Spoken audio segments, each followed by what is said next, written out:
नमस्कार दोस्तों, अगर आप क्लास 1 से 10 के बीच में आते हैं या जेई, नीट, यूपीएससी या स्टेट सिविल सर्विसेज के एस्पिरेंट हैं तो ये वीडियो आपके लिए है। अगर आप इन एग्ज़ाम्स की प्रिपरेशन कर रहे हैं या कैसे करना है ये सोच रहे हैं तो ये वीडियो आपका बहुत सारा पैसा और आपका वैल्यूएबल टाइम बचा सकता है, जिसे अगर आप सही दिशा में इन्वेस्ट करें तो आपकी सक्सेस निश्चित है। इस वीडियो में मैं इंडिया में चल रहे unethical coaching practices, basically edtech companies और ऑफलाइन कोचिंग इंस्टीट्यूट के बारे में बात करूंगा और वीडियो के एंड में इसका क्या पॉसिबल ऑल्टरनेटिव सॉल्यूशन हो सकता है ये भी बताऊंगा। The BBC has learnt of several allegations against the company. Byju's has denied these allegations. The Ministry of Education has issued a warning on edtech companies. They've advised parents and students के खिलाफ कई शिकायतें आई हैं। बायजूस के इस तरक्की भरे सफर में उसके खिलाफ कई आरोप भी सामने आए हैं। बायजूस ने इन सभी आरोपों का खंडन किया है। आज अगर आप एक एजुकेशनल इंस्टीट्यूशन शुरू करना चाहते हैं तो आपको ढेर सारी अनुमति लेनी होगी। ये अप्रूवल चाहिए, वो अप्रूवल चाहिए, आपके करिकुलम की जांच होगी, आपके पास एक फिक्स कैलिबर का कैपेबल स्टाफ होना चाहिए। उन स्टाफ को यूजीसी के गाइडलाइन के हिसाब से एक फिक्स सैलरी देना पड़ता है। लेकिन आज ऐसी ऑनलाइन एजुकेशनल कंपनीज है जिसकी कीमत मिलियंस ऑफ डॉलर की है। इनमें से कुछ कंपनीज की वैल्यूएशन तो इंडिया के पूरे एजुकेशन बजट से भी ज़्यादा है। सोचने वाली बात है। ये कंपनीज ऑनलाइन कोर्सेज ऑफर करती है जो कि किसी के द्वारा भी जांच नहीं किया जाता। इसकी ऑथेंटिसिटी और कॉम्पैटिबिलिटी की जांच नहीं की जाती। इन कोर्सेज का कंटेंट कोई नहीं जानता, इन कोर्सेज का क्वालिटी कोई नहीं जानता, इन कोर्सेज का कैलिबर क्या है कोई नहीं जानता, इन कोर्सेज को जो पढ़ा रहे हैं उन ट्यूटर्स की क्या क्षमता है, इन ट्यूटर्स का क्या कैलिबर है कोई नहीं जानता। ये कंपनीज अनएथिकल मार्केटिंग प्रैक्टिसेस का इस्तेमाल कर रही, जिसमें वो महत्वाकांक्षी गरीब लोगों का शिकार कर रही जो अपने बच्चे को एक बेहतर शिक्षा देना चाहते हैं जो उन्हें गवर्नमेंट स्कूल में नहीं मिलता। ये मजबूर कर देते हैं पेरेंट्स को इन कोर्सेज को खरीदने के लिए और यहाँ तक कि बैंक अकाउंट से ऑटोमेटिकली अमाउंट काट लिया जाता है, क्रेडिट कार्ड से अमाउंट ऑटो डेबिट कर लिया जाता है। अगर पेरेंट्स कोर्स को बंद भी करवाना चाहे तो भी पैसा कटना बंद नहीं होता। ये समुद्र में अकेले शार्क की तरह हो गई है जो इन गरीब लोगों की लाचारी का फ़ायदा उठा रहे हैं, जो अपने बच्चे को बेहतर शिक्षा देना चाहते हैं। ये कंपनीज अब इंडियन क्रिकेट टीम को स्पॉन्सर करती है, ये इंडियन प्रीमियर लीग को स्पॉन्सर करती है।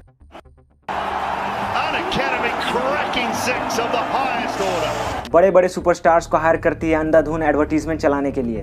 बायजूस, अनअकैडमी, वेदांत, लीड, अपग्रेड जैसे सैकड़ों एडटेक कंपनियां हैं जो इंडिया में चल रहा, जिनमें से बायजू और अनअकैडमी सबसे पॉपुलर है और तेजी से ग्रोथ हुआ है। एडटेक कंपनीज के ग्रो करने का राज छुपा है इसके बिजनेस मॉडल में। ये कैसे वर्क करता है ये जानना आपके लिए बहुत जरूरी है। अब सवाल ये आता है कि हम ये ऐप सब पे जाते कैसे हैं। तो दो मेजर सोर्सेस हैं, बहुत सारे हैं लेकिन दो मेजर सोर्सेस हैं। एक एडवर्टीजमेंट जो कि हम बड़े बड़े स्टार्स के थ्रू टीवी पे देखते हैं, मोबाइल पे देखते हैं, और दूसरा है SEO optimization, search engine optimization. जब हम गूगल पे कोई सोल्यूशन ढूंढते हैं तो ये खुद के वेबसाइट को ऐसे ऑप्टिमाइज करते हैं कीवर्ड से कि सबसे ऊपर रिजल्ट्स इन्हीं का है।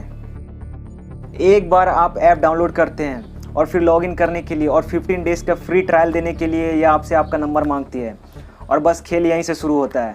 आपका सारा इन्फॉर्मेशन चला जाता है बीडीए, बिजनेस डेवलपमेंट एसोसिएट के पास, और ये आपको मॉनिटर करते हैं क्या देख रहे हैं, किस तरह का कंटेंट आप देख रहे हैं, क्या चीज़ बार बार देख रहे हैं। ये सारा इन्फॉर्मेशन वो मॉनिटर करते हैं और इन सब से ये अंदाज़ा लगाते हैं कि आप एक वीक स्टूडेंट है या एवरेज स्टूडेंट है या आप एक ब्राइट स्टूडेंट हैं। इन सारी इन्फॉर्मेशंस को कलेक्ट करके वो आपके सामने पिच करते हैं अपना प्रोडक्ट, और ऐसा आपको दिखाया जाएगा कि आपके लिए यही प्रोडक्ट या यही कोर्सेज सही है। बायजूस हार्ड सेल्स टैक्टिक्स का इस्तेमाल करता है, जिससे पहले वो पेरेंट्स को इनसिक्योर बनाते हैं कि आपका बच्चा पीछे छूट जाएगा अगर उसने हमारी प्रोडक्ट, हमारी सब्सक्रिप्शन नहीं ली तो।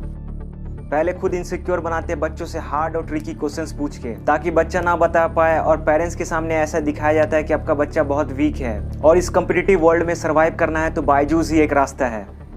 जो एवरेज है उससे कहा जाएगा कि एवरेज से कुछ नहीं होगा, ब्राइट बनना पड़ेगा। जो ब्राइट स्टूडेंट्स हैं उनसे कहा जाएगा कि ब्राइटनेस मेंटेन करने के लिए हमारी सब्सक्रिप्शन लेना ही एक रास्ता है। पहले खुद इनसिक्योर बनाते हैं और फिर ये इनसिक्योरिटी को दूर करने के लिए खुद ये प्रोडक्ट बेचेंगे। बायजूस का टर्म्स एंड कंडीशन कहता है कि ऐप में कलेक्ट सर्टेन इन्फॉर्मेशन ऑटोमेटिकली, जैसे कि किस तरह का मोबाइल डिवाइस यूज़ हो रहा, मोबाइल का यूनिक आईडी, उसका आईपी एड्रेस, मोबाइल का ऑपरेटिंग सिस्टम और कौन सा ब्राउज़र यूज़ हो रहा, और आप किसको कैसे यूज़ कर रहे हैं, किस तरह के क्वेश्चंस देख रहे हैं। सेल्स एसोसिएट्स ये डेटा यूज़ करते हैं क्लाइंट के सामने सेल्स को पिच करने के लिए। जैसे कि एक ऐप जो आईफोन पे इंस्टॉल हुआ है कंपैरेटिवली माना जा सकता है कि एक वेल्दी फैमिली से बिलोंग करता है और उसी के हिसाब से क्लाइंट को सेल्स पिच किया जाएगा। ये सेल्समैन एसोसिएट से यहाँ तक कहा जाता है कि बच्चों से डिफ़िकल्ट क्वेश्चन पूछे ताकि पेरेंट्स के सामने नीचा दिखे, वीक और वल्नरेबल दिखे। आप समझ सकते हो एक बच्चे पे गार्जियन के सामने क्या बीतता होगा जब सामने वाला एक मोटिव के साथ आया है कि इसको वल्नरेबल दिखाना है अपना प्रोडक्ट बेचने के लिए। अगर कोई पेरेंट्स ज़्यादा पढ़ा लिखा नहीं है तो उसके सामने ट्रिकी सवाल पूछा जाता है जो कि सुनने में ईजी लगे, जैसे कि कौन बड़ा है 1/4 या 1/2। अब इंस्टेंटली कोई बच्चा तो 1/4 ही बोलेगा। पेरेंट्स को सब्सक्रिप्शन लेने के इस फॉर्मूला ने हज़ारों लोगों को मजबूर किया है लोन लेने पे। कितने पेरेंट्स को यहाँ तक पता नहीं चलता है कि उन्होंने सब्सक्रिप्शन के साथ लोन लिया है और उनके अकाउंट से अमाउंट ऑटो डेबिट हो जाता है। एक बार सेल होने के बाद ये लीस्ट बॉदर्ड होते हैं स्टूडेंट्स के प्रोग्रेस में।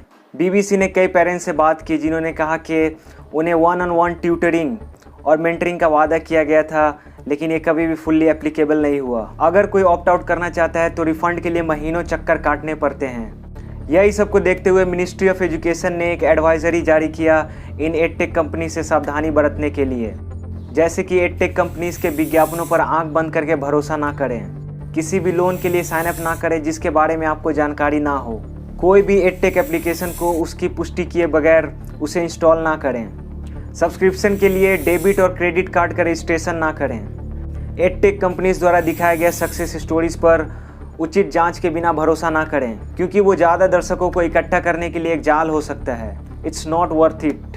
लेकिन मेरी माने तो कोई भी एडटेक कंपनीज का सब्सक्रिप्शन ना लें। अब सवाल ये आता है कि इसका ऑल्टरनेटिव सोल्यूशन क्या है। क्या हम ऑफलाइन इंस्टीट्यूट ज्वाइन कर ले जैसे कि आकाश, फिटजी, पाथफाइंडर, बंसल एक्सेट्रा। वैसे मैं बता दूं कि आकाश और व्हाइट हैट जूनियर बायजूस के द्वारा एक्वायर कर लिया गया है, तो आप आकाश में रहे या बायजूस में रहे, आप बायजूस के अंडर ही हैं।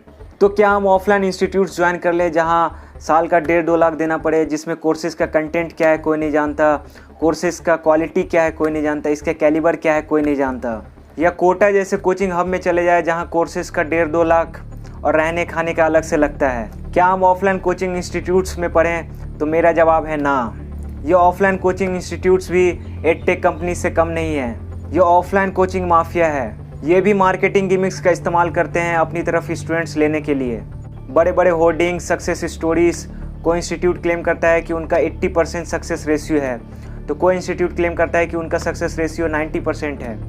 2017 जेई रिजल्ट्स में एलन क्लेम करता है कि all India 19th ranker Tanishk Gupta उसका स्टूडेंट्स है। यही क्लेम फिटजी भी करता है कि तनिष्क गुप्ता फिटजी का स्टूडेंट है। ये कैसे पॉसिबल है?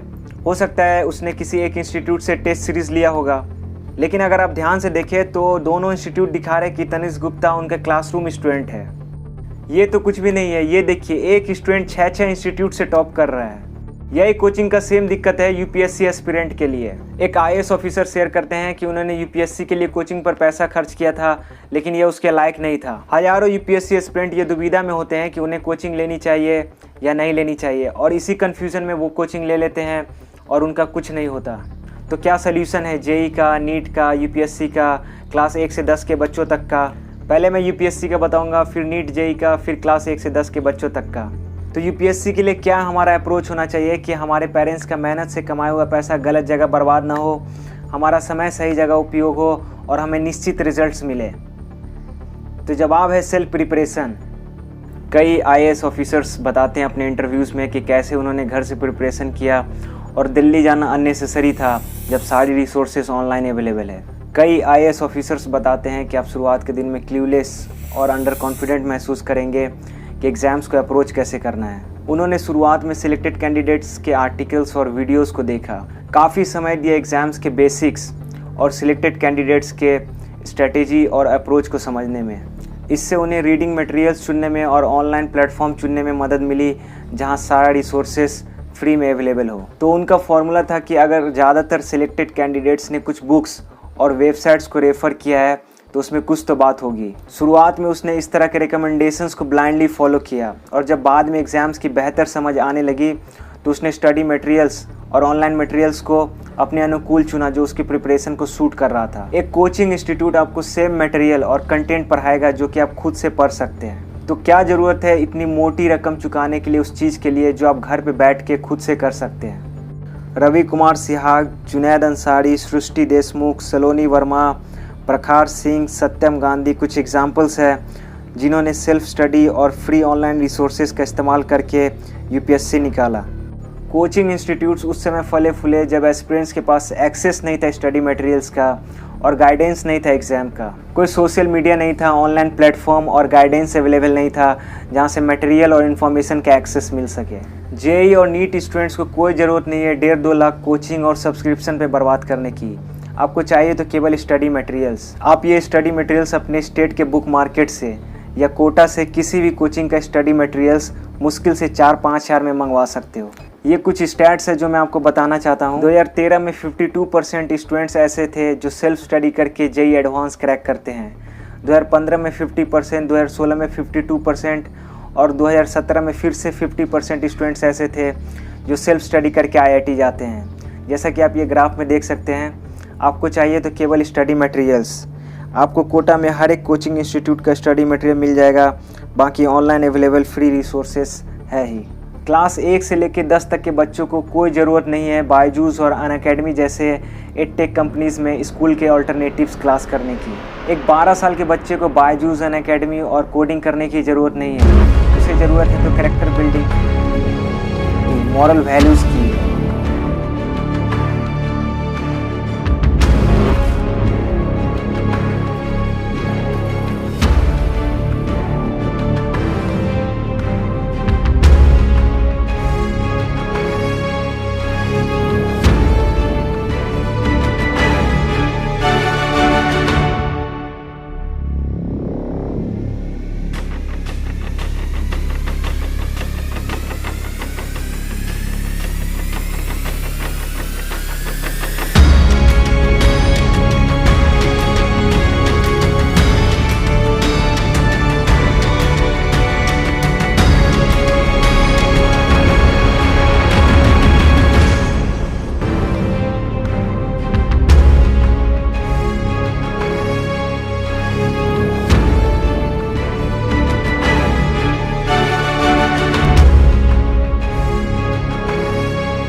फिजिकली, इमोशनली और सोशली फिट रहने की। उसे चाहिए आउटडोर गेम्स खेलने की। हमारे कंट्री में जहां एजुकेशन को हथियार माना जाता है अपने गरीबी से निकलने का, जहां पेरेंट्स भले 2 वक्त की रोटी कम खाएंगे, 2 कपड़ा कम लेंगे अपने लिए ताकि बच्चों की पढ़ाई में कोई कमी ना हो, इसी लाचारी का फ़ायदा उठाता है ये एडटेक कंपनीज़ और कोचिंग सेंटर, जो पेरेंट्स को ये विश्वास दिलाते कि अगर आपका बच्चा हमारी सब्सक्रिप्शन नहीं लेगा, हमारी सर्विसेज नहीं लेगा तो पीछे रह जाएगा, कम्पीट नहीं कर पाएगा, जो कि सरासर गलत है, इलॉजिकल और पॉइंटलेस है। एक IAS officer Nitin Sangwan share करते हैं कि 12 के एग्ज़ाम में उन्हें केमिस्ट्री में केवल 24 नंबर मिले, पासिंग मार्क्स से केवल 1 मार्क्स ज़्यादा। लेकिन ये मार्क्स डिसाइड नहीं किया कि वो अपनी लाइफ से क्या चाहते थे। लाइफ मार्क्स से कहीं बढ़ के है। रिजल्ट्स इंट्रोस्पेक्शन का अवसर होना चाहिए, क्रिटिसिज्म का नहीं। बायजूस और अनअकैडमी के ऑल्टरनेटिव्स में कुछ फ्री वेबसाइट्स के लिंक डिस्क्रिप्शन में दे दे रहा हूँ, जहाँ से आप फ्री स्टडी मटेरियल्स एक्सेस कर सकते हैं। सो दोस्तों, इस वीडियो से इतना ही। मुझे उम्मीद है आपको इस वीडियो से फ़ायदा हुआ होगा। अगर हाँ तो प्लीज़ अपना सपोर्ट दिखाइए और लाइक बटन को ज़रूर दबाइए। प्लीज़ इस चैनल को सब्सक्राइब करना मत भूलना, बेल आइकन को भी दबा देना ताकि जब भी मैं अपनी नेक्स्ट वीडियो डालूँ आपको पता चल जाए। My name is Asif and thank you so much for watching.